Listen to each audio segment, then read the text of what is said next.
2011 সালের 11ই মে তৎকালীন স্বরাষ্ট্র প্রতিমন্ত্রী অ্যাডভোকেট শামসুল হক টুকুর নির্দেশে তৎকালীন স্বেচ্ছাসেবক লীগ সাধারণ সম্পাদক হাফিজুর রহমান মিঠু সহ তৎকালীন যুবলীগ সভাপতি আশরাফুজ্জামান টুটুল সহ সাইদুজ্জামান বাবুল, আওয়ামী লীগ সভাপতি সহ বিভিন্ন জনা আমার কাকাকে 2011 সালের 11ই মে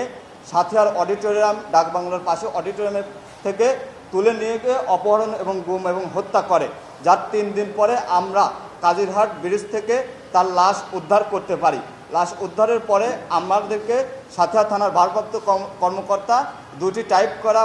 কাগজে আমার বাদীর স্বাক্ষর নেয়। স্বাক্ষর নেওয়ার পরবর্তীতে মূল এজাহারে মামলা না করে তাদের মন গড়া আসামি দিয়ে আমাদের মামলা চালু করে এবং আমাদেরকে বিভিন্ন ভয়ভীতি দেখায়। বিগত দিনে আমার কাকা শহীদ শফিকুল ইসলাম বিশ্বাস হত্যায় কোনো আসামি এ পর্যন্ত গ্রেপ্তার করে নাই এবং আসামিরা বহালতে বেঁধে এলাকাতে ঘুরেছে। এরই জন্য আমরা ন্যায় বিচার এবং শফিকুল বিশ্বাসের হত্যার বিচার যে দাবিতে এবং ন্যায় বিচারের স্বার্থে এবং ছাত্রদলের একজন অকুতোভয় সৈনিকের অপমৃত্যুর বিচারের দাবিতে